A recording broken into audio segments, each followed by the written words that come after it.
Bismillahirrahmanirrahim. Bonjour chers étudiants, une autre série de vidéos encore. Cette fois-là, elle est dédiée aux étudiants de 5e année concernant le module d'endocrinologie. Donc, on va commencer premièrement par le chapitre de la thyroïde. Mais avant d'entamer l'hypo et l'hyper et les cancers thyroïdiens, on va voir le goitre simple avec les carences ou bien les troubles de carence de l'iode. C'est le cours de professeur Amani. Toujours, vous allez trouver tout ce support dans la description, chers collègues. Abonnez-vous si vous n'êtes pas encore pour recevoir ces vidéos durant toute l'année. Maximisez vos partages, chers collègues. Le but toujours, c'est d'atteindre le maximum nombre d'étudiants le plus tôt possible. Contactez-moi à Instagram pour vos questions et vos propositions et on commencera notre module aujourd'hui. Donc, on va suivre le plan suivant.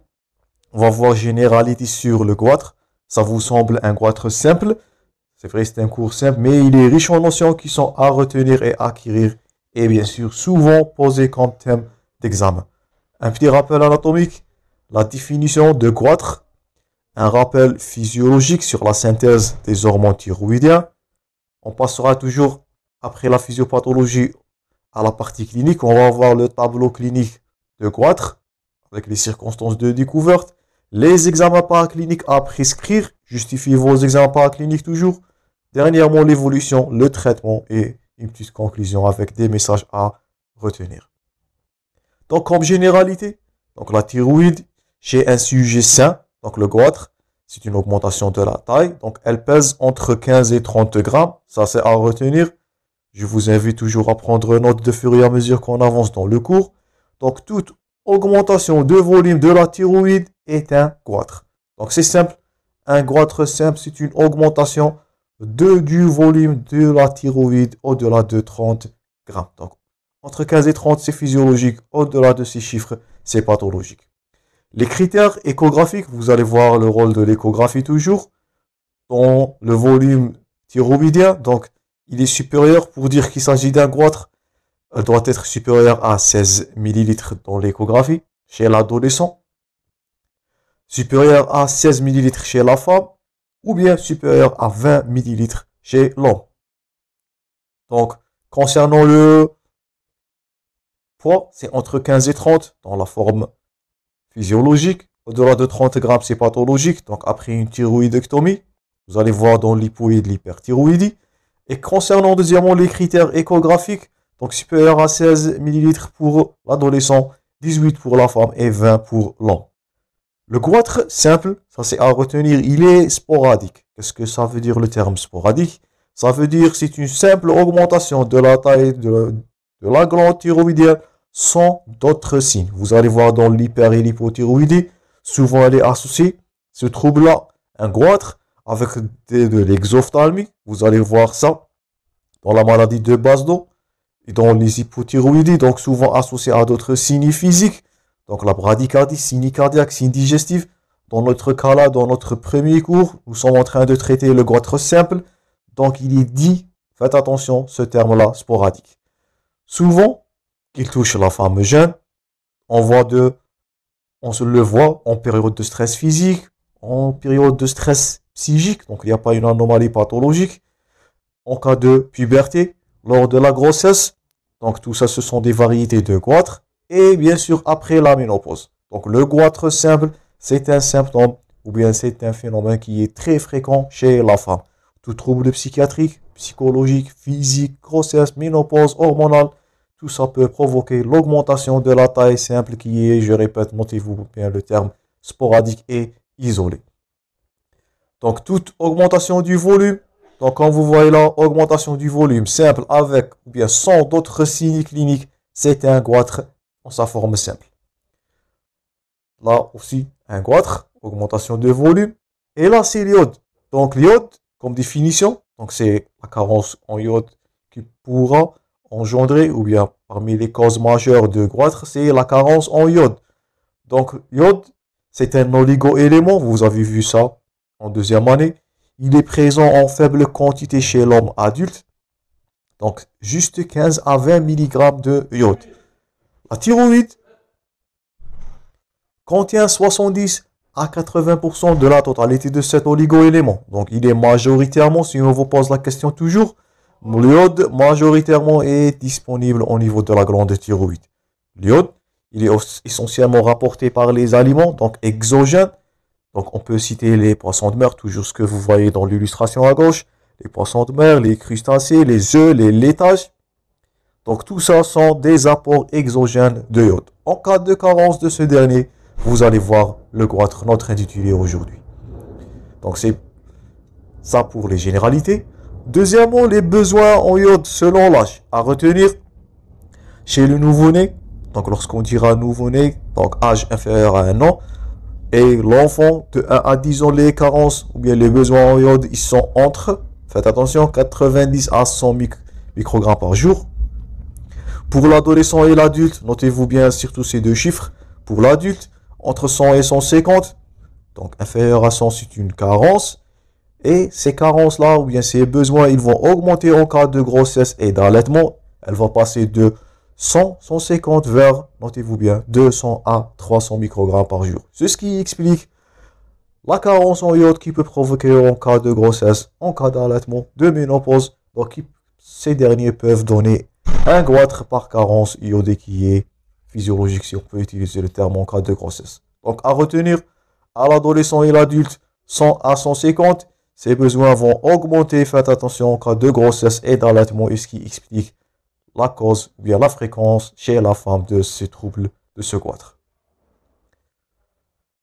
Maintenant, on passe à un rappel anatomique. Donc, notez-vous bien que la glande thyroïde, c'est une glande. Je vous invite à noter tous ces termes-là, souvent posés comme thème d'examen. Donc, c'est une glande qui est, notée, impaire, elle est médiane, elle est située dans la partie antéro-inférieure. Faites attention, c'est la base du cou. Donc, elle est bas située au niveau du cou. Donc, la partie antéro-inférieure du cou. Elle est formée, donc ça, vous savez de votre anatomie, de deux lobes latéraux. Ils sont réunis par une mince lame de tissu qui est appelée l'isthme. Le voilà, l'isthme. Donc, là, c'est le lobe gauche. Ça, c'est le lobe droit. Et ce qui est situé au milieu, donc là, c'est de l'isthme. Donc, j'espère que vous vous souvenez de ça, de votre anatomie. Donc, la couleur, notez-vous bien, la thyroïde dans sa forme normale, bien dans l'état physiologique, elle a une couleur jaune rosé. Elle a une consistance, faites attention, qui est élastique. Et vous allez voir là, critère de consistance quand vous allez voir la palpation en cas de tumeur thyroïdienne. Donc, si vous avez une paroi qui est solide ou bien une thyroïde qui est solide, malheureusement, c'est en faveur de nodules. Donc, à l'état physiologique, donc, la thyroïde, elle est de couleur jaune rosé, elle est de consistance élastique, elle est friable et elle est aussi, faites attention, riche en vaisseaux. Donc, vous allez voir ça. Donc, en cas de chirurgie, faites attention. Donc, la thyroïde, elle est richement vascularisée. Et ce qui explique aussi leur vulnérabilité aux troubles hormonaux. Donc, ça c'est pour le plan anatomique. Maintenant, pour le plan histologique. Donc, ça vous avez vu toujours en histologie. Donc, le tissu thyroïdien, il est formé de lobules. Donc, qui sont les unités fonctionnelles. Chaque lobule, elle contient, notez-vous bien toujours, de 30 jusqu'aux 40 unités fonctionnelles. Donc, dans la thyroïde, il s'agit de multiples nodules. Si vous vous souvenez de votre histologie, chaque lobule contient 30 à 40 unités fonctionnelles de base qui sont appelées les vésicules ou bien les follicules. Et là, vous voyez dans ce qui est illustré, donc un ensemble de follicules thyroïdiens. Donc, faites attention, la situation, donc elle est antéro-inférieure du cou. Vous allez voir là les signes de compression, surtout du cou, le syndrome de Claude Bernard Horner, le syndrome caveux supérieur, l'aphasie en cas de compression du nerf récurrent. Tout ça, vous allez revoir dans les complications du goitre et surtout dans l'hyperthyroïdie. Et c'est les follicules. Donc ça, c'est un aspect, gardez-vous bien cet aspect physiologique. Vous allez revoir l'aspect pathologique en cas de cancer ou bien de tumeur thyroïdienne. Donc les follicules vont être altérés. Donc ça, c'est la glande thyroïde. Notez-vous bien qu'il s'agit d'un rapport étroit entre la thyroïde et la parathyroïde. Tout ça, ce sont des notions qu'on est en train de citer. Vous allez les revoir dans le traitement chirurgical des goitres. Donc faites attention, richement vascularisé. La thyroïde a un rapport étroit avec les vaisseaux du cou et surtout le nerf récurrent. D'abord, la première complication qu'on craindra après l'opération ou bien après une thyroïdectomie, c'est la lésion du nerf récurrent. Ça va donner une aphasie. la complication majeure à éviter dans la thyroïdectomie, faites attention, c'est la lésion du nerf récurrent et par suite, malheureusement, une aphasie du patient. Donc là, toujours, c'est l'anatomie. Maintenant, pour la définition, donc ça, on avait vu un goitre simple. Donc, on dit qu'il s'agit d'un goitre. Donc, il est sporadique. Les critères à retenir, il est simple, il est sporadique, il est modéré, il est souple. Donc, tout ça sont des critères radiologiques et des descriptions anatomopathologiques pour le distinguer d'autres pathologies, d'autres nodules. Vous allez revoir ça toujours dans les tumeurs ou bien les cancers thyroïdiens. Il est souple, il est homogène, il est, faites attention, indolore. Il n'a aucun trouble fonctionnel. Il n'y a pas d'inflammation, ni de compression, ni des adénopathies. C'est pour cela qu'on utilisera le terme un goitre qui est, notez-vous bien le terme simple. Donc, il est modéré, il n'est pas géant. Il est souple, il est homogène, il est indolore, il n'est pas inflammatoire. Si on vous pose la question, faites attention à commettre cette bêtise. Il n'a pas de trouble fonctionnel. Il s'agit dans ce cas-là ni de l'hyper ni de l'hypothyroïdie. Vous allez voir que le TSH, il est normal. Faites attention. Il ne s'agit pas d'une hypo ou de l'hyperthyroïdie. Il n'est pas inflammatoire ni auto-immune. Il n'y a pas de signe de compression. Et il n'y a pas surtout des adénopathies qui sont en faveur de la malignité de ce nodule. Donc j'espère que vous avez cité l'aspect physiologique. Vous allez revoir ça dans l'aspect pathologique, dans les tumeurs ou bien dans les cancers thyroïdiens. Donc pour le rappel physiologique, donc ça vous avez vu toujours dans votre physiologie, la thyroïde elle assure la synthèse des hormones iodées, c'est la triodo et la tétraiodo. Donc thyroïde, elle sécrète le T3 et le T4.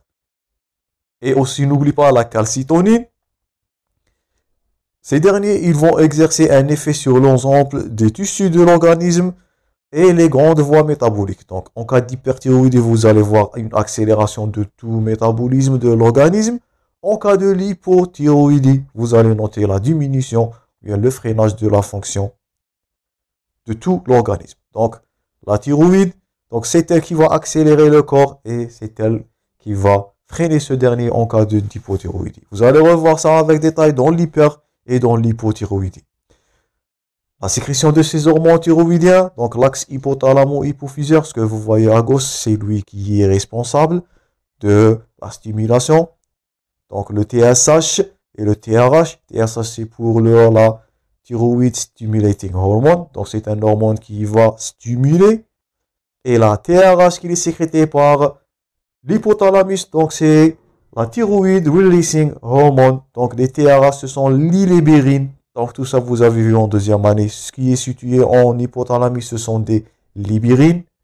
Libérine veut dire release en anglais. De là la nomenclature TRH. Et au niveau de la tige pituitaire, vous avez le TSH qui va être effondré en cas surtout d'hyperthyroïdie par rétrocontrôle. Gardez-vous bien ça, on va revoir dans l'hyperthyroïdie. Et le TSH, ce dernier, c'est lui qui va réguler la sécrétion des trois hormones T3, T4 et calcitonine. Donc j'espère que c'est clair jusqu'à maintenant.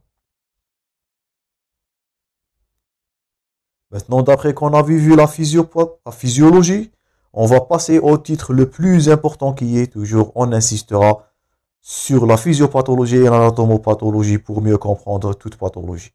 Donc, la physiopathologie de goitre. Comment ce dernier va se manifester ou bien va être généré. Donc, premièrement, les premières causes, comme je vous ai dit, ce sont des facteurs nutritionnels. Donc, la carence en iode, notez-vous bien, elle est à l'origine d'un goitre simple surtout. Donc, si vous notez une excrétion, donc là, ce sont les sources qu'on a déjà citées au début de cette partie. Donc, en cas de carence iodée, ça va donner ce goitre simple. C'est la majeure cause. Donc, si vous notez une excrétion urinaire d'iode qui est inférieure à 50 microgrammes par 24 heures, elle indique une carence sévère en iode. Donc, c'est du métabolisme de iode. La carence iodée à retenir, c'est le premier facteur qui va donner la genèse de ce goitre. Donc, le développement de ce goitre, si on explique la physiopathologie, il répond à un mécanisme, notez-vous bien ce terme-là, qui est adaptatif. Donc, iode, il est utilisé dans la synthèse des hormones thyroïdiens. ce qu'on avait vu dans la physiologie. S'il s'agit d'une carence en iode, qu'est-ce qu'il va survenir? C'est la glande thyroïde elle-même qui va adapter à cette agression, à cette diminution, à cette carence de ce apport en iode, et ça va donner une hyperplasie. Donc ça nous fait rappel aux bases d'anatomopathologie. Donc hyperplasie, ça veut dire l'augmentation du volume à la totalité avec multiplication de ces follicules. Pourquoi? Pour assurer la persistance de la synthèse des hormones thyroïdiennes T3 et T4. D'abord, il ne s'agit pas d'une hypo ou d'hyperthyroïdie. Donc, il s'agit des mécanismes adaptatifs pour éviter ce trouble thyroïdien. On note l'existence de ce goitre.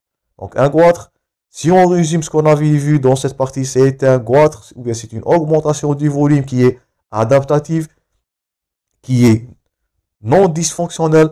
Le but là, c'est de rassurer, ou bien d'assurer la synthèse des hormones T3, T4, malgré que ces apports nutritionnels iodiques qui sont insuffisants.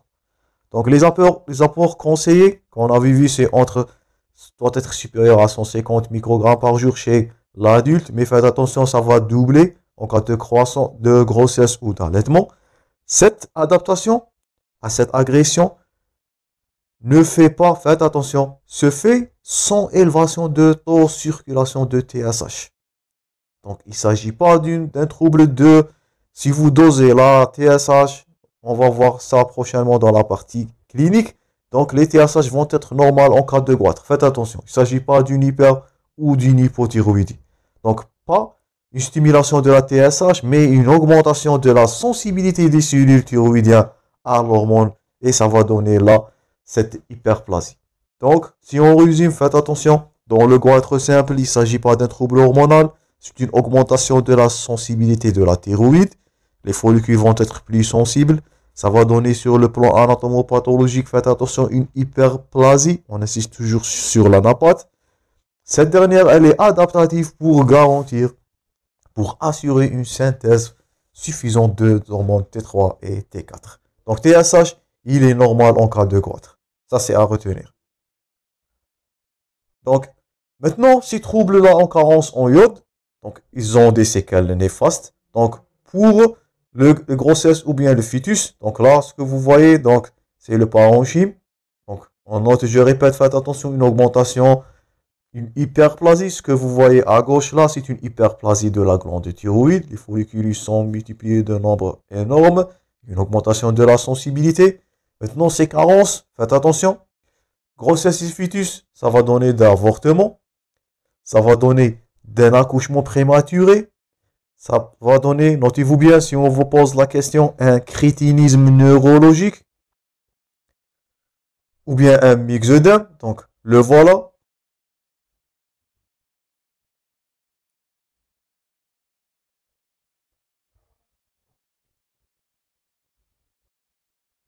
Donc, ça, c'est du crétinisme neurologique. Et ça, c'est du crétinisme myxœdémateux. On va revoir ça dans les prochaines plaques. Donc, un avortement, un accouchement prématuré, je vous invite à noter ces termes-là. Ces complications peuvent être posées comme thème d'examen. Donc, et un retard de développement cérébral. D'abord, on craindra cette carence chez la femme enceinte qui peut donner ce myxœdème congénital comme complication. Pour le nouveau-né, donc vous pouvez citer une mortalité néonatale. Vous pouvez noter un petit poids de la naissance, un goitre néonatal, une hypothyroïdie néonatale aussi transitoire par carence en iode. Pour l'enfant et l'adolescent, donc on note une augmentation de la mortalité infantile. On note aussi un goitre chez l'enfant, une hypothyroïdie, un retard staturopondéral. Faites attention, ça vous avez vu en pédiatrie. D'abord, parmi les causes de retard staturopondéral, c'est l'hypothyroïdie par carence en iode. Aussi, une aréation ou bien un retard mental peut être noté. Donc, deux complications majeures chez l'enfant si on vous pose la question. Premièrement, le retard staturopondéral et l'altération de la fonction mentale. Chez l'adulte, ce qu'on est en train de traiter, donc, c'est le goitre et ses complications, l'hypothyroïdie. On va voir l'hypothyroïdie dans le prochain cours. Troubles des fonctions supérieures une infertilité. Faites attention. La diminution ou bien la carence en iode peut donner une infertilité. Faites attention. Donc, si on vous pose la question, est-ce que l'iode, bien la carence en iode peut donner des troubles sur l'infertilité, vous allez répondre oui. Et chez l'adulte, donc c'est le goitre nodulaire qui peut être soit euthyroïdien ou bien hyperfonctionnel. Notez-vous bien le taux de mortalité, le retard staturopondéral chez l'enfant et l'adolescent. Et faites attention aussi, l'infertilité avec le retard mental et l'hypothyroïdie néonatale transitoire. Maintenant, avant de conclure cette partie, donc on va voir deux notions du crétinisme neurologique et le crétinisme myxœdémateux. Donc ce que vous voyez là, c'est du crétinisme neurologique. Il est secondaire à une hypothyroïdie maternelle de la première moitié de la grossesse. Il est marqué par la présence d'un goitre néonatal. Donc, si on vous pose la question, parmi les complications du carence, surtout dans les premières moitiés de grossesse, donc vous allez cocher le crétinisme neurologique. Le voilà, c'était un goitre néonatal. Mais, faites attention, le développement staturopondéral dans ce cas-là, il est normal. Faites attention à ce piège. Crétinisme neurologique, c'est un goitre, mais sans retentissement sur la croissance staturopondérale. Par contre, le crétinisme myxœdémateux, ce que vous voyez dans la deuxième illustration, donc il est lié à la carence en iode qui est associée à un déficit en sélénium. Elle est marquée par, notez-vous bien, une hypothyroïdie néonatale, un déficit psychomoteur et, faites attention, un retard staturopondéral. Donc cette notion de retard staturopondéral, elle est souvent trouvée dans le crétinisme neurologique, mais faites attention, elle est absente en cas de crétinisme myxœdémateux. Donc un retard staturopondéral, retard pubertaire, hypothyroïdie néonatale, périnatale et parfois transitoire. Donc les complications majeures, notez-vous bien, crétinisme neurologique, crétinisme myxœdémateux avec retard staturopondéral, c'est qu'on craindra le maximum chez un enfant. L'infertilité chez la femme, le retard staturopondéral chez l'enfant et l'adolescent. Et faites attention, surtout en cas de grossesse, avortement, accouchement prématuré, tout ça vous avez vu en pédiatrie. Les crétinismes et le retard du développement cérébral qui est seulement à éviter avec une prévention de cette carence iodée. Donc ça c'est tout pour cette première partie, chers collègues. On va continuer ce cours comme d'habitude dans plusieurs parties. Merci pour votre attention toujours. Maximisez vos partages, je répète. Le but c'est d'atteindre le maximum nombre des étudiants. Toujours du bon courage dans vos préparations. Merci chers collègues et à la prochaine.